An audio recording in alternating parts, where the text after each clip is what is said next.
Hello and welcome to the Poetic Turn. I'm Darren Stevens and he is Evan Carlson. And we're back here. We're we're discussing the poet Emily Dickinson today. If you are listening to a poetry podcast, you care enough about poetry that you've probably heard of Emily Dickinson. And she was around in the 19th century. She actually lived from 1830 to 1886, which means she was writing poetry during the Civil War. And for those of you who are poets out there and maybe are trying to publish poetry, well, she wrote 1,800 poems, and during her lifetime, there were 10 published. So you could publish more poems than Emily Dickinson now. Yeah. Maybe people just need to start writing more poems. That's it. That's it. Every 1,800 you get 10 poems. But yeah, she's one that maybe everybody feels like they should have read, and they should be familiar with. But, personally, I haven't actually dug into her stuff until recently for this episode, which was a fun time because one of my favorite poets who we've talked about, Stephen Crane, at least apocryphally, the story goes that he was given or read to a book of her poems and then proceeded to write all of the poems he basically wrote in his life in a 3-day period after being inspired by these poems. So it was kind of fun to imagine myself in his shoes. Yeah. Well, as I've just described a few times on this podcast, we are enthusiasts. Evan's written some poems. I've written some poems. Most of mine have been in the form of song lyrics. But we could do a deep scholarly dive into Emily Dickinson and go over every bit of scholarly information that is out there about her, and our lives would be boring and short. Probably. I don't know how we'd survive reading every... you could spend the rest of your days reading Emily Dickinson. You could spend the rest of your days with a lot of people like Shakespeare. Who knows how many people, but we are enthusiasts. We're sharing poetry by Emily Dickinson today that talked to us, that communicated with us, that we found interesting and valuable. One rather famous poem and 2 poems that aren't quite so famous. Yeah, well, it reminds me of a quote by Keats that Austin Smith read to us last week. Please bring that back. If I could, we want to talk about that again. I'd love to read that because I think it has to do with how we'll be looking at these poems. And you got that quote from, who did we get that quote from? Our guest last time. Austin Smith, yeah. That's right. And it goes, "A poem needs understanding through the senses. The point of diving in a lake is not immediately to swim to the shore, but to be in the lake, to luxuriate in the sensation of water. You do not work the lake out. It is an experience beyond thought. Poetry soothes and emboldens the soul to accept mystery." Excellent. Poetry emboldens the soul to accept mystery. And if you don't grasp a poem in the first reading, you can take more time with it. You can dive in and immerse yourself. Yeah, that's a great thought. Well, I love it because the lake metaphor, it just feels so fitting that you do dip your toes in and you have no idea what's underwater, and it could be, if you're not familiar with the lake, you could be scared that there's something down there that'll get you. But the more you sit in it, the more you luxuriate in it, the more you get out of it. Absolutely. Well, let's luxuriate in some Emily Dickinson poems here. Yes. And we will start with a poem. We're going to give you a collection through Gutenberg of where to find a bunch of Emily Dickinson poems, although interestingly, Evan, there were things I looked for that were not in that massive collection through Gutenberg. But this is a great jumping-off place for anybody interested in Emily Dickinson poems that we're going to give you in our show notes, just a link to dozens, hundreds of poems. Again, she wrote 1,800 during the course of her life, but there are many, many poems in this collection for free through the Gutenberg Project. Yeah. And there's going to be people who maybe say, oh, these aren't the official ones, or there are other official ones, or these are the right ones. But, you can take a poem as it is and not Yes. have to worry about uh, little changes depending on the You can addition. make yourself nuts. And we were talking before we went on the air here about the fact that when Dickinson wrote her poems, she would use dashes and dots, and sometimes you couldn't tell her dashes from her dots and her periods, and then they were edited after the fact, and then there was this collection that we're going to guide you to through the Gutenberg Project was put together in 1955, and there's scholars that say, well, he used a dash here when he should have used a dot, and we're not going to burden our listeners with that, and we're not going to be burdened by that ourselves. We're just going to enjoy the poems and share Emily Dickinson, especially for those who are not familiar with her. Yeah, yeah. You'll have to catch us on our next podcast called the punctuation turn, where we That's right. delve The into only punctuation. punctuation. It'll be an entire podcast. We might just stop talking about poetry, Evan, and Yeah. just start talking about punctuation and That's what's really important. strunk and white elements of style. And I'm a person that uses semicolons in texts, so punctuation is important to me. Yeah. Evan, did you ever use a semicolon in a text? I have not, I don't think, but I do use the dash. I do use the Yeah. M dash a lot.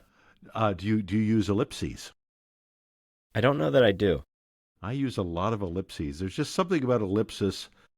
I was talking to her, and ellipsis things just didn't seem right. Well, maybe I do. Maybe I do. Dot, I dot. I don't use a lot of emojis, but I do use some, which we won't find in Dickinson's work. Well, now an ellipsis is not an emoji. Well, no. Okay. But I'm just moving on to other modern other punctuation styles. I'm an emoji guy. I'm an ellipsis person, and of course, these days you use voice to text, and so you'll hear me say, "Well, he was going dot dot." No, the way you do it for the iPhone anyway. Well, he was going ellipsis, but then he decided not to. Period. Don't you agree? Question mark. Yeah, that's the way. That's the way I talk to my phone. Yeah. Well, I'm glad you don't talk to me like that. Yeah, in-person conversations or direct telephonic or computer conversations, completely different thing. Well, shall I start us off with the battlefield? Yeah, that'd be great. Okay. First of our Emily Dickinson poems, The Battlefield. They dropped like flakes, they dropped like stars, like petals from a rose, when suddenly across the June a wind with fingers goes. They perished in the seamless grass, no eye could find the place, but God on his repealless list can summon every face. And that it's titled The Battlefield in the collection, the Gutenberg Project collection. A lot of Dickinson's poems were just titled by the first line, which in this case was, they dropped like flakes, they dropped like stars. I wonder if she actually named it The Battlefield. I don't know if we know that. Well, Evan and I don't know that. Interesting to think about, because if it is, if it is not called The Battlefield, it actually does have a little more mystery and surprise and intrigue potentially, because you don't know what it is that is dropping like petals, and but then at the end, summon every face. Yeah. That maybe brings into clarity what it is that she's talking about. I really hope when she wrote it, she actually said, just gave this title, The Battlefield. It does instantly make sense if you have that title on this. There's sort of this turn in it that makes it seem like maybe we're not paying attention to who it is that is perishing, that we're not actually seeing the faces of these people. Yeah. And that maybe that's something that's important. That is a good turn. Let's listen for it. Evan, how about you read it through a second time, and let's listen for that turn and those last few lines. Yeah, The Battlefield. They dropped like flakes. They dropped like stars, like petals from a rose, when suddenly across the June a wind with fingers goes. They perished in the seamless grass. No eye could find the place. But God, on his repealless list, can summon every face. And anyone who's not a believer, if you don't take in God, you can still see what she's talking about there. And there's this the battlefield, and years later, centuries later, there's no trace, but God will remember that list that you can't repeal. You can't come back from death. That repealless list. God can summon every face. God knows. God watches every sparrow fall. Evan, I don't know how many sparrows you've seen fall. Yeah, yeah. No, it is sort of a haunting poem, Yeah. especially in that context of the Civil War, which was obviously more close to home Yeah. to During her many time. people. Yeah, And she wrote a lot about nature, and she wrote a lot about death. And during her time, she had people close to her, people she cared about who died, which was much more common in 1860, yeah, 1870. People, they they died much more easily, more quickly from anything, an infection, or it was just a difficult time. Death was much closer. yeah. Well, and it seemed like she did, in reading a lot of her poems today, she did seem to have kind of a longing for something after death, or to be remembered. And, I don't mean to read into this too much in the poem, but we talked about how many poems she wrote, and you could kind of impose this massive amount of poems that she's written, and maybe her want to be remembered for those as well, that they just are falling out of her.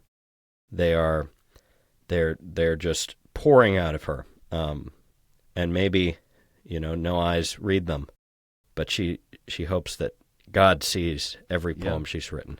That's a very good point. That's a very good thought about that. Maybe God sees every poem, every sparrow, every face.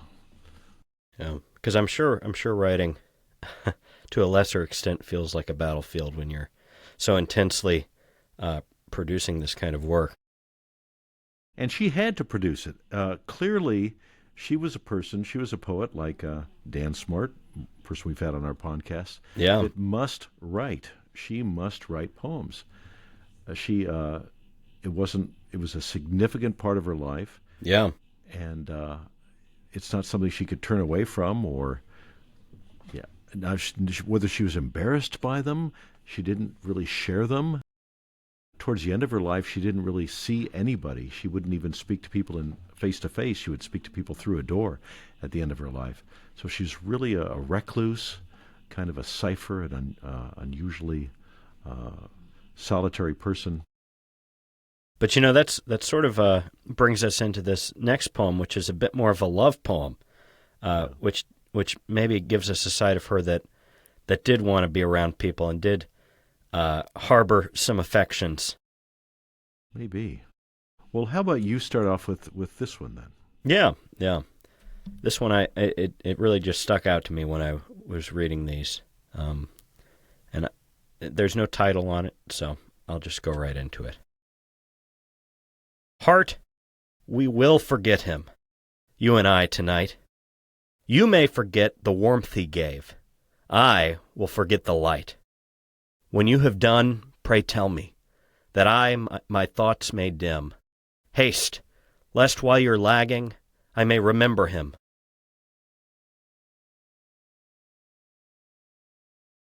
There's action in that. Let's take the action of remembering or forgetting, or yeah.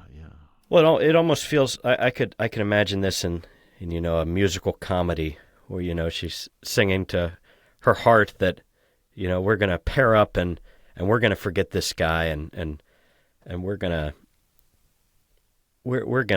get rid of it. But in the choosing to forget, that's when you start remembering everything. Yes, there's a song by Ernest Tubb, a famous old country singer. I forgot to remember to forget you. I can't seem to get you off my mind. Yeah. Yeah, no, it's a delightful little poem. It's you can feel the action of it. I feel Yeah, like you can yeah. feel somebody maybe rushing around their bedroom, just trying to get this memory and this thinking out of her mind, Yeah, yeah, but yeah. still wanting to hang on a little. And that's an apostrophe. I'm addressing something inanimate or something outside of myself or that's not a person. Heart, we will forget him. That's what's called an apostrophe. Yeah. And I'm speaking to my heart. Well, it also, and we'll hopefully do an episode one day on these, but it reminds me a lot of these poems by love poems by two Japanese poets in a collection called The Ink Dark Moon, and these are poems from thousands of years ago in Japan. Strikingly similar to this poem right here. It's really sort of interesting to hear the parallels of that, and so it's sort of this timeless thought of forgetting and not forgetting. Yeah, yeah. Would you like to give it a read? Sure, sure. So we can luxuriate in this little. This is more of a little pond than a lake, I'd say. Yeah, yeah. Very, very, very apt. Heart, we will forget him, you and I, tonight. You may forget the warmth he gave. I will forget the light. When you have done, pray tell me, that I my thoughts may dim. Haste, lest while you're lagging, I may remember him. It's sort of delightful, and I love that she names those things that she wants to forget: the warmth and the light. These aren't really bad things, and I don't know. it's yeah, yeah.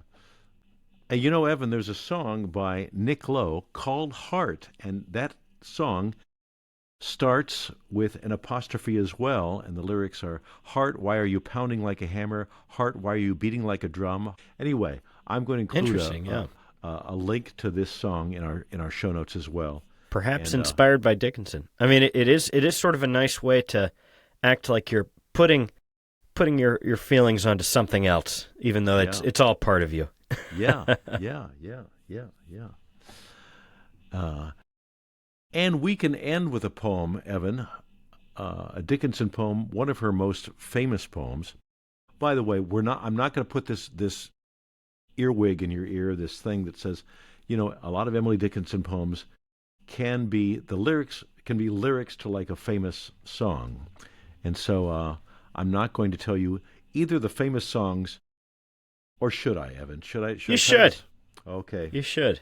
Okay. The poem I'm going to be reading for our last Dickinson poem today is "A narrow fellow in the grass occasionally rides." And doggone it, Dickinson poems can be done to the tune from Gilligan's Island or the Yellow Rose of Texas. A narrow fellow in the grass occasionally rides. Did you know that, Evan? No, I didn't. Those were maybe a little before my time. Those TV shows. I mean, the Yellow Rose of Texas is just an old old song. But the Gilligan's Island. But there's some good stuff on there. A narrow fellow in the grass occasionally rides. You may have met him, did you not? His notice sudden is anyway.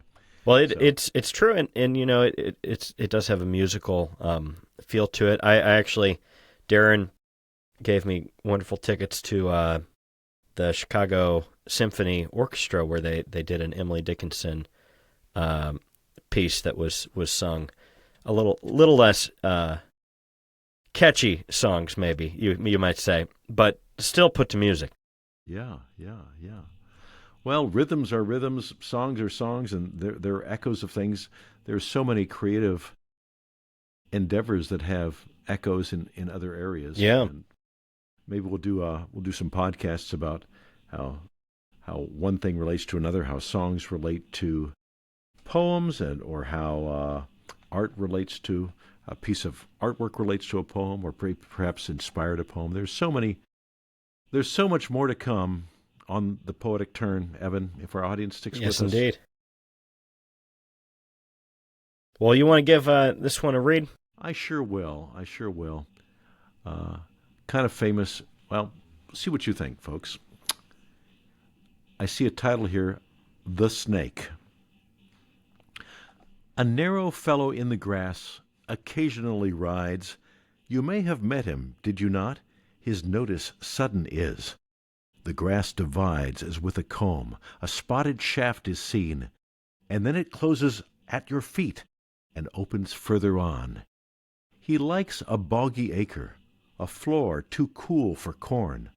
Yet when a child and barefoot, I more than once at morn have passed, I thought, a whiplash unbraiding in the sun. When stooping to secure it, it wrinkled and was gone. Several of nature's people I know, and they know me. I feel for them a transport of cordiality, but never met this fellow, attended or alone, without a tighter breathing and zero at the bone. Yeah, that is good.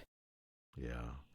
Her feel for nature and her descriptive power, and it's so simple and so evocative. There's so much there.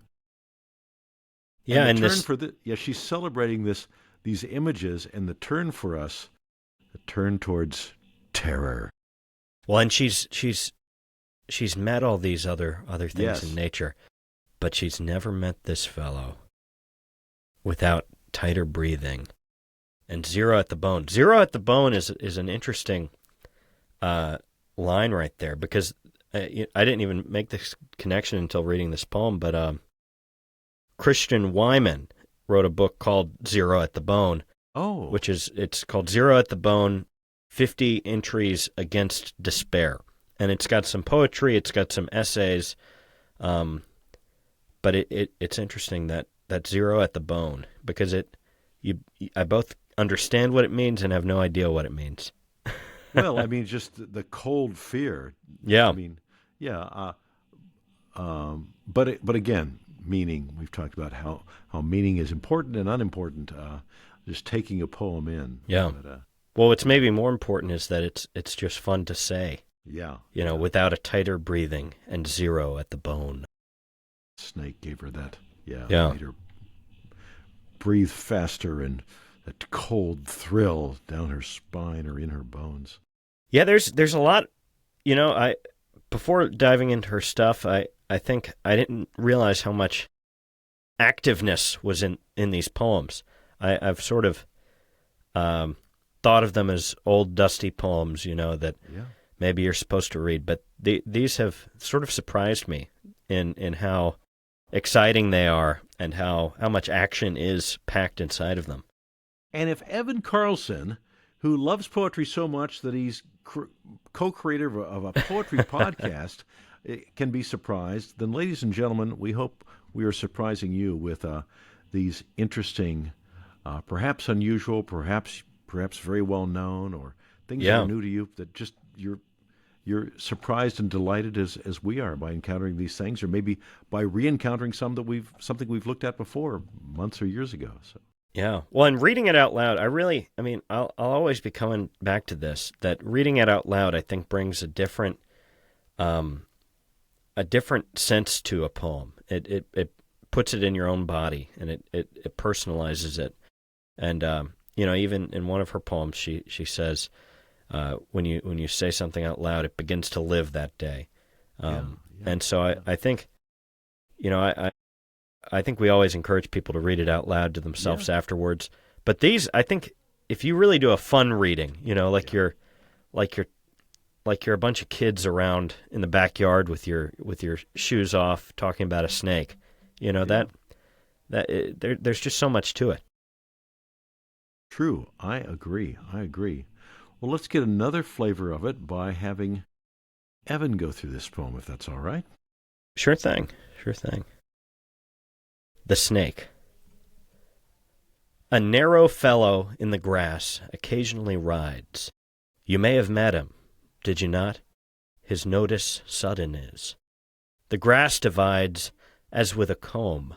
a spotted shaft is seen, and then it closes at your feet and opens further on. He likes a boggy acre, a floor too cool for corn. Yet when a child and barefoot, I more than once at morn have passed, I thought, a whiplash unbraiding in the sun, when, stooping to secure it, it wrinkled and was gone. Several of nature's people I know, and they know me. I feel for them a transport of cordiality, but never met this fellow, attended or alone, without a tighter breathing, and zero at the bone. Ooh, ooh, the snake over your bare feet. Yeah. Grass. It's My father was so frightened of snakes. He was a fearless guy, and he painted houses, and he would get up on these 30-foot ladders and Yeah. without a fear in the world. But if he saw a garter snake in the yard, he'd flip out. Yeah, there is that tighter breathing, and you know what I love about this poem. I'm so glad you picked this because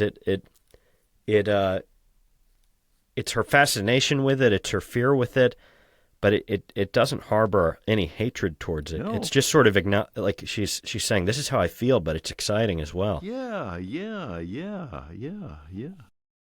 And just a connection to nature, and again, there's action in this, and Yeah. Maybe I like Emily Dickinson. maybe you do, Evan Carlson.